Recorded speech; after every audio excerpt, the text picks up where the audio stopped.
Olá, olá, muito boa noite, bem-vindos ao nosso canal STJ e STF de Portas Abertas. Lembrando sempre que aqui no nosso canal nós discutimos as estratégias na sua jornada para se tornar um expert na atuação perante os tribunais superiores. Meu nome é Mário Trigo, para quem já me conhece, sou advogado e procurador do Distrito Federal, com atuação nessa área aí, mais de 20 anos de experiência, e aqui a gente traz o quê? O nosso conhecimento, o que eu sei, o que os meus companheiros aqui de canal sabem, e nós tentamos compartilhar o nosso conhecimento com você.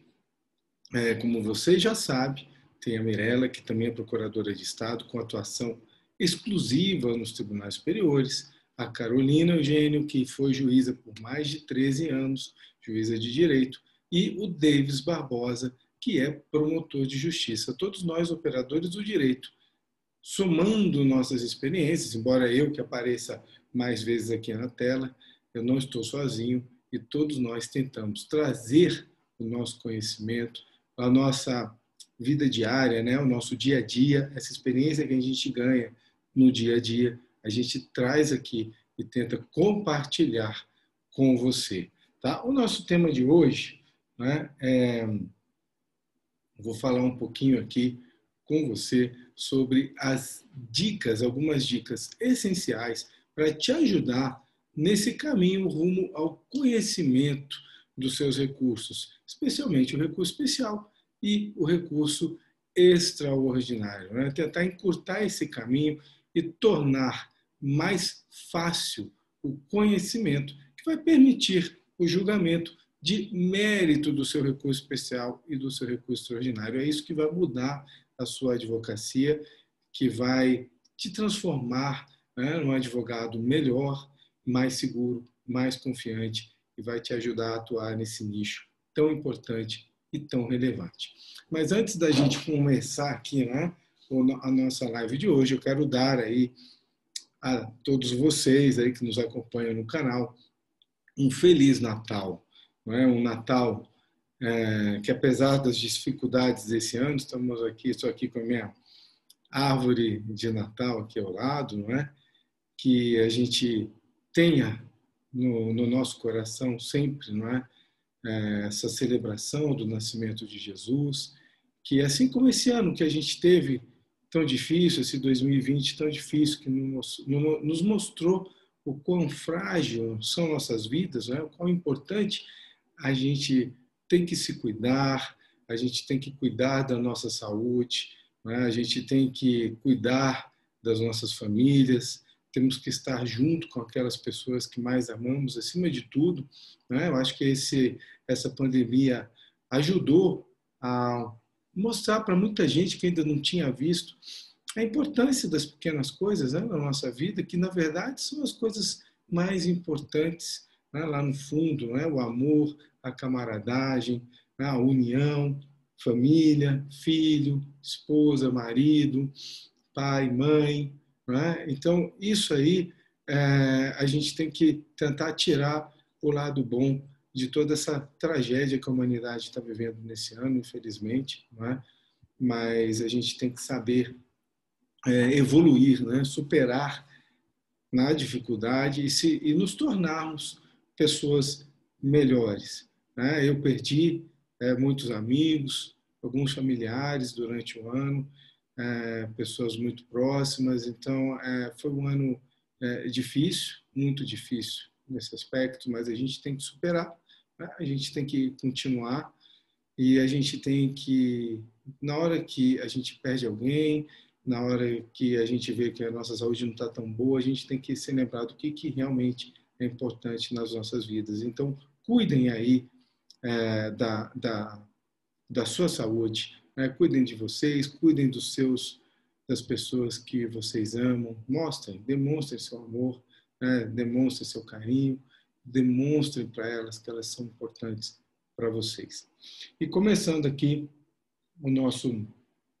a gente vai começar, né, o nosso trabalho de hoje aqui nesse nosso encontro. Né? Como eu já disse, eu vou falar para vocês sobre dicas essenciais e eu vou falar basicamente hoje dos requisitos específicos, né? Que são requisitos essenciais também, mas específicos de admissibilidade do recurso especial e do recurso ordinário. Não vou deixá-los esquecer desses requisitos, é muito importante. Tem muitos colegas que se esquecem desses requisitos na hora de elaborar os seus recursos ou ao longo do processo, uma forma de prepará-los. Então, eu vou falar um pouquinho aqui deles hoje com vocês. É um lembrete isso aqui, e quem sabe ao final aí do nosso encontro você já saia muito mais seguro ou segura sobre esses requisitos e o que você deve fazer, sair desse encontro aqui, sabendo fazer, né? E sabendo que não pode esquecer desses requisitos. Então, vai saber o que fazer para não se esquecer de cumprir esses requisitos, né? Como quem aqui já me acompanha já sabe, né, que eu sou uma pessoa, eu gosto muito de esportes, né? Tenho paixão por esportes, aprendi isso com meu pai, Mário Trigo também. Ele veio do esporte, ele foi dentista da seleção brasileira de futebol, campeão do mundo em 58 e 62, esteve na comissão técnica até a Copa de 70, não é? Até participou de uma outra Copa depois. Eu lembro da Copa de 78, ele passando um tempão lá na Argentina, mas já não era mais integrante da comissão técnica. Ele tem muitas histórias, tem até livro escrito. Meu pai foi bem conhecido, quem quiser aí um dia, joga aí no Google, Mário Trigo, vai conhecer meu pai e as histórias dele, uma pessoa sensacional, muito divertida, infelizmente não está mais aqui conosco, né? Mas ele é nascido em 1911, foi pai-avô, então por isso também foi um pai muito divertido, né? Um pai-avô, como vocês sabem, pai mais velho não costuma ser muito rígido com seus filhos, né? Então, meu pai foi uma pessoa muito legal e ele trouxe para mim e para o meu irmão essa paixão pelos esportes, primeiro futebol, depois nós fomos descobrindo outros esportes. Então, quem me acompanha aqui sabe que atualmente eu pratico, né? Eu sempre vou à academia, tento me cuidar, né? Pratico hoje, né? Pratico tênis há alguns anos e outros esportes aí não tão comuns para quem mora aqui em Brasília, mas esportes que eu gosto, esportes de neve, esportes de água. Né? Hoje eu vou concentrar um pouquinho e dar o exemplo aqui do tênis, né? Que é o esporte que eu pratico com regularidade aqui. E eu fui inspirado, né, a jogar tênis, eu acho que como muita gente, apesar de que eu já estava mais velho, já tinha lá meus 27 anos, nada menos pelo grandioso Gustavo Kuerten, que apareceu quase que como um cometa em 1997, ganhando um Grand Slam, ganhando o Roland Garros, né? Um campeonato muito tradicional, um dos 4 maiores torneios de tênis do mundo, disputado na França. Depois ele acabou sendo tricampeão de Roland Garros e foi número 1 do mundo, né? Foi o nosso melhor tenista no tênis masculino, disparado, um grande ícone do esporte brasileiro e um cara super, super, super legal, né?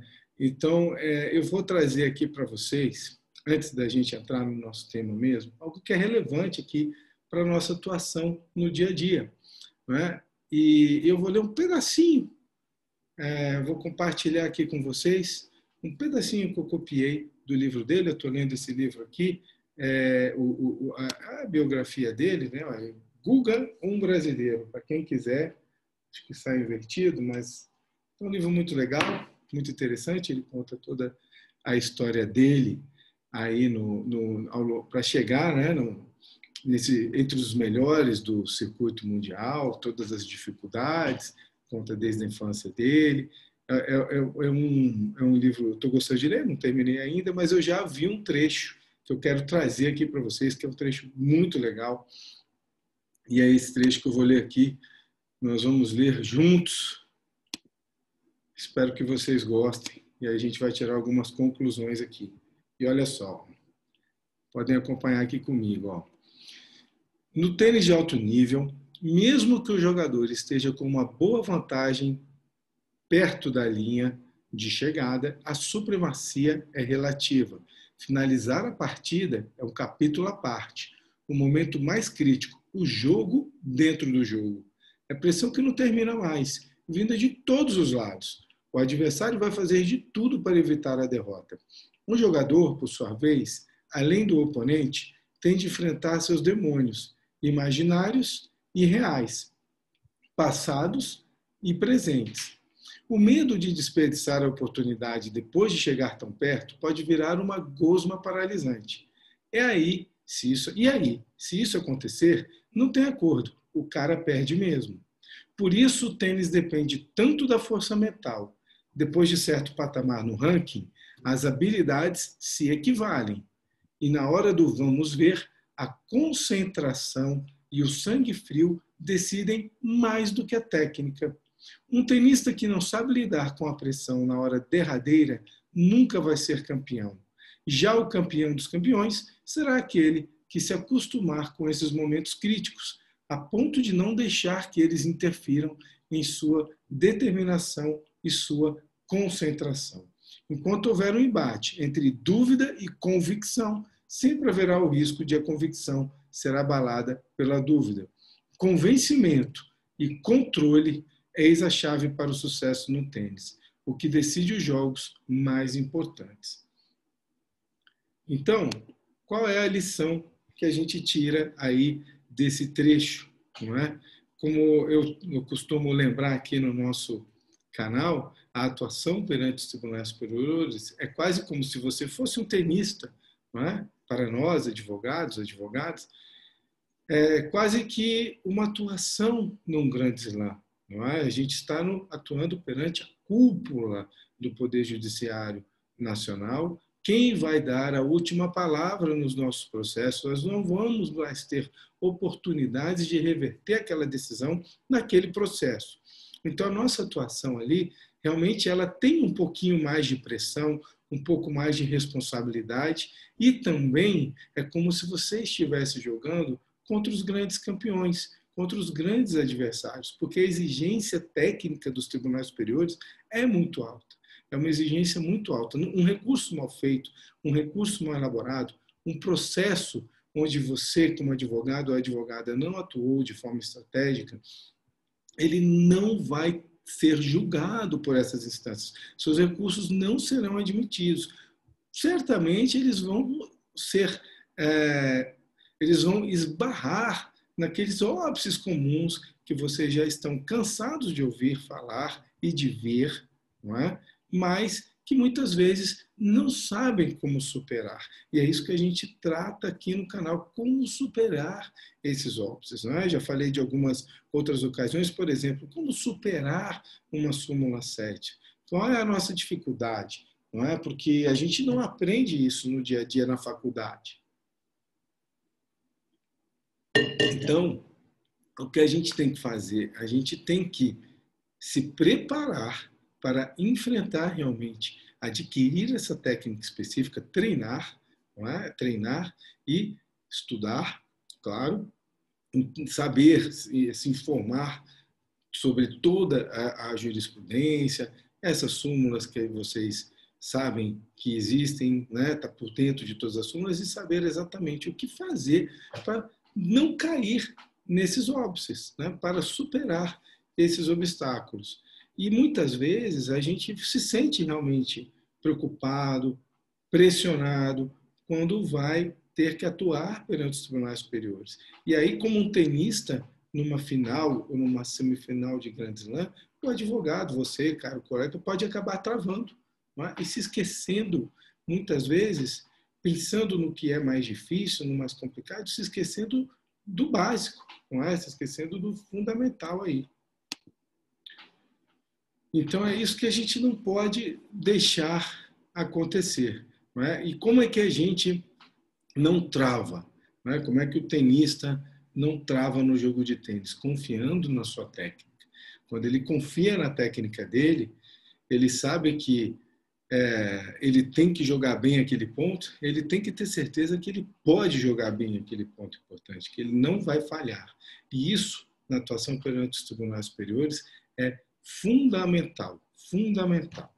Então, não se esqueçam disso. Por isso que eu trouxe esse trecho hoje, né, desse livro, tão interessante. Quem quiser, quem gostar, pode ler, que não vai se arrepender. Né? E seguindo aqui o nosso roteiro, né, que eu sempre faço um roteiro, já disse para vocês que eu vou falar sobre esses requisitos específicos. Não é? Hoje eu não vou falar sobre os requisitos gerais de admissibilidade, né? Sobre preparo, tempestividade, cabimento, nada disso. Eu vou falar um pouquinho sobre os requisitos específicos. Não é? E esses requisitos são muito importantes. Da mesma forma que não pode haver uma falha, né? Não pode faltar um dos requisitos gerais de admissibilidade, os requisitos específicos também. E quais são eles? Né? Quais são esses requisitos específicos? Nós temos três requisitos específicos, tanto para o RE como para o RESP. Então, são os chamados... são três ao todo, né, para RE e RESP. Tem dois requisitos que são comuns a ambos os recursos. E aí eu estou falando do esgotamento de instância e do pré-questionamento. Então, tanto no recurso especial como no recurso extraordinário, você tem que estar sempre ligado e atento ao esgotamento de instância, né, e ao pré-questionamento. O esgotamento de instância, como você já deve saber, quem acompanha aqui a gente no canal, não pode haver mais um recurso ordinário cabível contra a decisão impugnada. Essa é uma ideia geral. Como a gente vai lembrar também, em relação ao recurso especial, tem que haver o quê? Uma decisão colegiada, né? Uma decisão colegiada. Quanto ao recurso extraordinário, nós sabemos que há uma ou outra previsão na lei que, contra uma decisão de um juiz, por exemplo, aquele caso, não é, da lei de execuções fiscais, não é, do julgamento em embargos infringentes na execução fiscal abaixo de 50 RTNs, é feito pela sentença, pelo próprio juiz, que havia, por exemplo, extinguido a execução fiscal. E aí, dessa decisão do juiz, cabe diretamente, por exemplo, um recurso extraordinário. Então, foge um pouco a regra de decisão de tribunal, não é? Mas, principalmente no que tange aí ao recurso especial, a gente não pode esquecer de que a decisão deve ser colegiada. Então, também para o recurso extraordinário, quando você já está em sede ali no tribunal, em sede de apelação, por exemplo, tem que haver o quê? Uma decisão colegiada. Né? Muitas vezes o relator hoje tem possibilidade de um recurso ser julgado monocraticamente, inclusive a apelação. Basta vocês lerem aí o artigo 932 do Código de Processo Civil. Né? Então, o que acontece? Quando esse julgamento se dá por forma monocrática, vocês, como advogados, advogadas, vão ter que provocar uma decisão colegiada, vão ter que usar um recurso ali, o agravo interno, para provocar uma decisão colegiada. Tá? Não se esqueçam jamais disso, senão vocês não cumprem o requisito do esgotamento de instância e o recurso de vocês não vai ser conhecido por falta desse requisito. Vamos dar uma olhadinha aqui, eu vou até lembrar vocês, tem uma súmula no STF que fala muito bem sobre isso aí. Então vamos lá. Vejam aqui, ó. É essa súmula aqui, ó. 281 do STF. É inadmissível o recurso extraordinário quando couber na justiça de origem recurso ordinário da decisão impugnada. Né?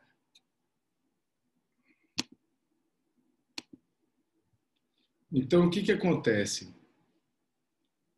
Isso aí, não é? Vejam, tem que haver esse esgotamento, não pode faltar aí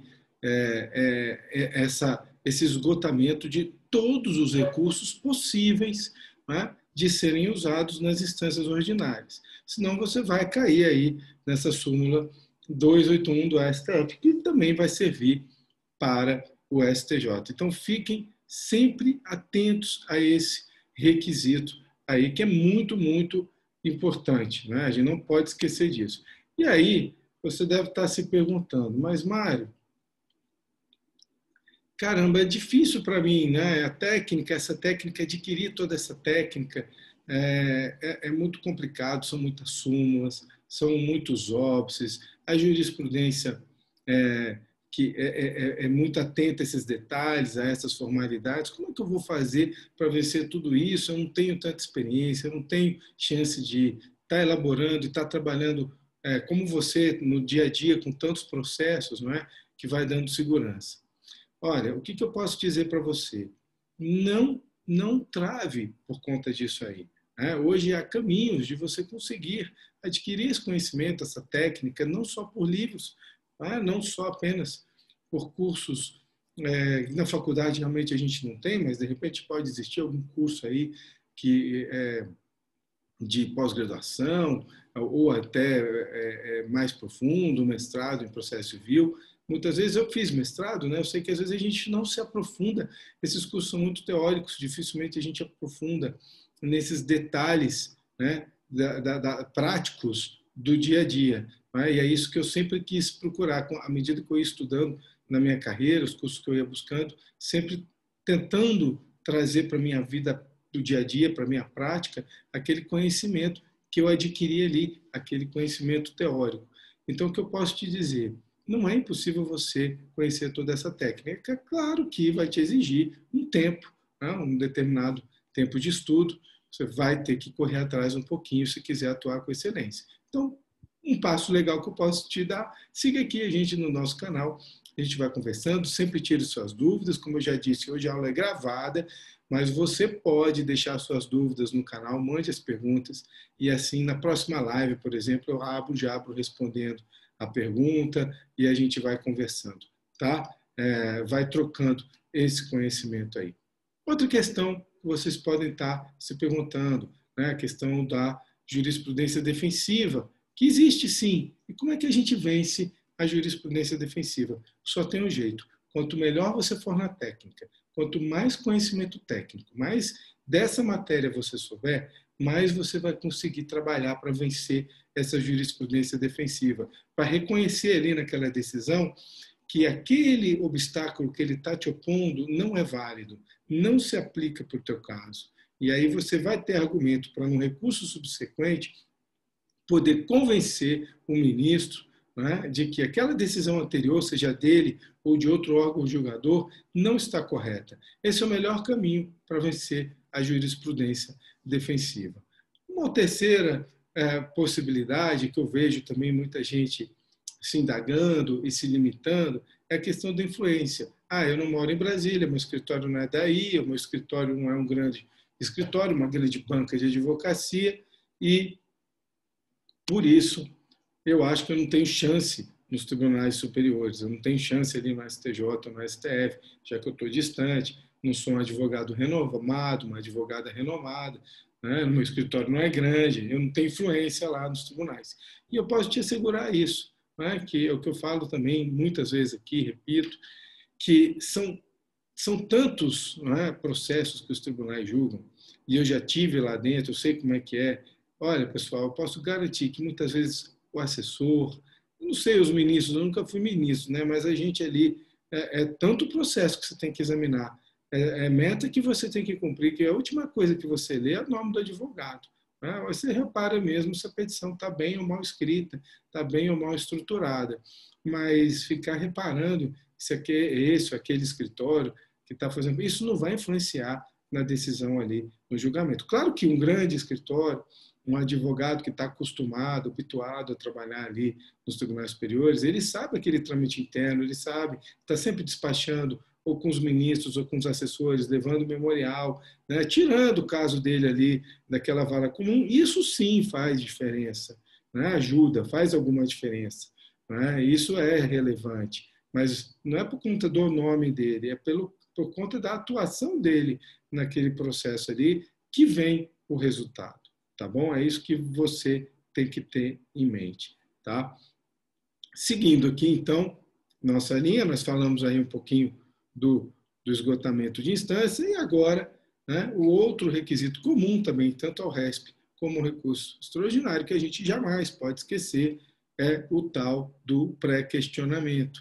Né? E o que trata o pré-questionamento? Qual é o conceito? Né? Já falei algumas vezes aqui, já fiz live só sobre isso.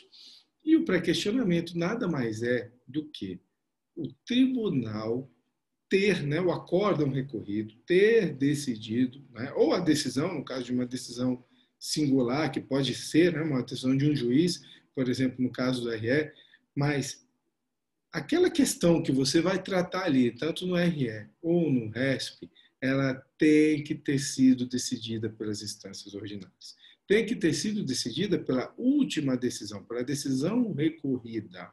Ela tem que ter sido analisada.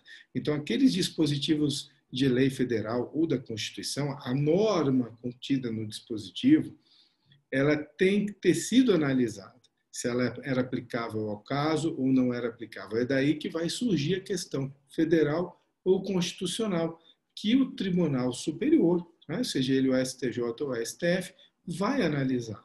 Né? Então, o pré-questionamento é fundamental. Né? Muitas vezes vai acontecer, você pode estar me perguntando, mas Mari, quando o tribunal é omisso? Né? E por mais que a gente provoque ali o debate sobre o tema, ele se recuse a analisar aquela questão. Hoje, o CPC nos dá um caminho, não é? Que é aquela sistemática do artigo 1025, que é o tal do pré-questionamento ficto.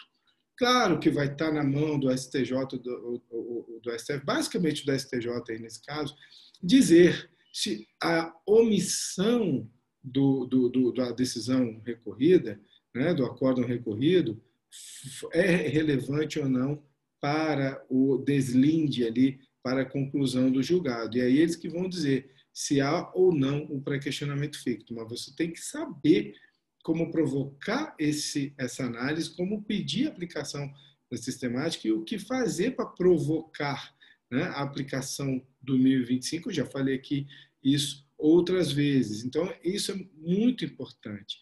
Não é? E aí a gente tem aqui, na jurisprudência, o que a gente tem aqui?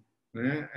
As súmulas, né? A 282 e a 356, ambas do STF, que são as súmulas basicamente que delineiam aí toda essa questão do pré-questionamento, embora o STJ também tenha a súmula 98 e a 211, são súmulas que orbitam em torno, mas elas não identificam, não conceituam o pré-questionamento. Quem faz isso são as súmulas 282 e 356 do STF. Então, vocês estejam sempre atentos a essas duas súmulas. Tá?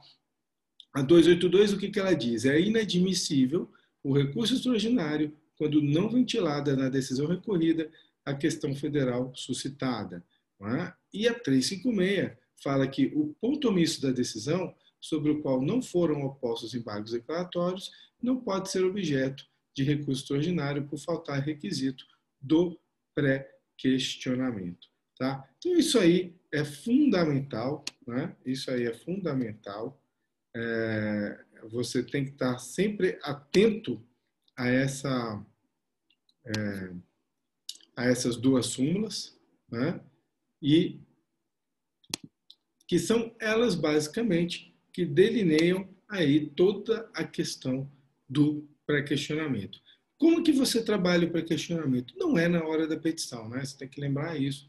Não vai ser na hora de você parar ali, por exemplo, para fazer o seu recurso especial, que você vai pensar, e agora eu vou pré-questionar a matéria. Não é aí que você vai pré-questionar a matéria. Nem na hora em que sair o acórdão, né? Por exemplo, um acórdão, que é o mais comum, e aí você pensa, agora que artigos que eu posso pré-questionar aqui os embargos de declaração? Também não vai ser nessa hora. Né? Aí você já passou do time de pré-questionar, porque você tinha que ter suscitado isso lá atrás. Né? Então tem que estar sempre atento. Pré-questionamento é um requisito que exige um pouquinho aí de estratégia, né? Atuação estratégica, né? Durante o processo. Tá? Hoje eu não vou ficar me aprofundando, é um lembrete. Vocês têm que se lembrar sempre desses requisitos. Partindo para o último requisito, repercussão geral. Né? E o que é relevante aqui em repercussão geral? Ela tem previsão na Constituição e no CPC. Né? E o que é importante a gente ter em mente aqui, vou até lembrar aqui, está aqui na tela, são questões relevantes, não é? Que ultrapassem os interesses das partes no processo, do ponto de vista econômico, político, social ou jurídico. Não é? Então, isso aqui é fundamental. Então, quando for fazer o recurso extraordinário, o ideal é sempre abrir uma preliminar ali no começo do recurso e mostrar que aquela decisão recorrida, né, ela provoca, né, a questão constitucional que você está levando, por exemplo, os artigos da Constituição, ou artigo tido como violado, e o jeito que foi interpretado ou deixou de ser aplicado ali pela decisão recorrida, ele repercute, né, de uma forma econômica, política, social ou jurídica que vai além do interesse das partes ali no processo, né? Vai além disso aí. Então, o que acontece? Não é o econômico, por exemplo, o interesse econômico não é o interesse econômico só da tua parte, não é só do teu cliente. É importante o que vai, o meu cliente vai falir. Isso não é relevante juridicamente para preencher o requisito da repercussão geral para os efeitos de recurso extraordinário. Né? A questão ali tem que ser economicamente relevante de um modo que ultrapasse o interesse do teu cliente e da outra parte no processo. Né? Então, isso é muito comum. Quando a gente tem a fazenda pública ali em juízo, é mais fácil demonstrar esse econômico, geralmente por parte da fazenda pública. Né? Eu ali, quando estou ali fazendo na advocacia pública, fica mais fácil de eu demonstrar que uma determinada decisão do tribunal, né, se ela for replicada, ela pode causar um gravame econômico para o Estado muito grande, por exemplo. É um jeito de você demonstrar. Né? Fala, olha, essa decisão aqui são milhares de servidores que vão começar a receber esse benefício, a repercussão vai ser tanta. Mas você tem que provar isso aí. Então, por exemplo, a gente, no nosso processo, pede para a Secretaria da Fazenda vir demonstrar, juntar documentos no recurso extraordinário, mostrando, olha, se isso aqui vai repercutir tanto aqui no orçamento anual aqui do Estado, por exemplo, né? No meu caso aqui, do Distrito Federal. Tá? Político, a mesma coisa. Né? Não é uma questão partidária, né? Mas sim uma questão, muitas vezes, né? Por exemplo, pode ser uma questão eleitoral, geralmente, né? Da própria segurança jurídica no campo político ali. Né? Social, a mesma coisa, e jurídico também. Então, são questões que você vai ter que trabalhar muito bem ali na tua preliminar, não é apenas citar e dizer, você vai ter que tentar demonstrar ali. É assim que você vai cumprir o seu esse requisito da repercussão geral. Tá? Seguindo aqui, já pensando aqui, o que você tem que fazer, né? O melhor que você pode fazer para cumprir esses requisitos. Então, você sempre faça uma lista dos gerais e dos específicos. Liste todos os requisitos, né, e veja se o seu recurso atende a todos eles, ou qual deles não está bem demonstrado ali. E aí você vai fazer como se fosse um checklist no teu recurso, né, para ver se ele está cumprindo tudo. Então você separa. É sempre bom já ao longo do processo você separar e você ter em mente quais são aqueles recursos, né, que dependem de uma atuação estratégica, por exemplo, o caso do pré-questionamento ao longo do processo, e aqueles que estão mais ligados ali na hora da elaboração dos recursos. Faça essas listas, né, e faça essa checagem, tá? Que isso que vai encurtar, né, vai levar o teu recurso com mais facilidade ao caminho da admissibilidade, do juízo positivo de admissibilidade e do julgamento do mérito, que é isso que interessa aqui para a gente no nosso canal, é mudar essa porcentagem aí, né, de uma porcentagem muito pequena de recursos dirigidos aos tribunais superiores que são julgados no mérito, muitas vezes, por falhas de nós, advogados. Então, a gente tem que fazer a nossa parte com perfeição. Fazendo a nossa parte, fica mais fácil do nosso recurso ser admitido. Né? Embora não seja uma garantia, a gente tem que fazer bem a nossa parte. Bom, relembrando mais uma vez, aqui nós discutimos as estratégias na sua jornada para se tornar um expert na atuação perante os tribunais superiores. Espero ter contribuído mais um pouquinho aqui, né, ao seu aprendizado. Se gostou, deixa o like, compartilhe com seus colegas. Tenham um Feliz Natal, né? Tenham um Feliz Natal e até a próxima terça-feira. Boa noite, tá? E até o nosso próximo encontro na terça-feira que vem. Até lá.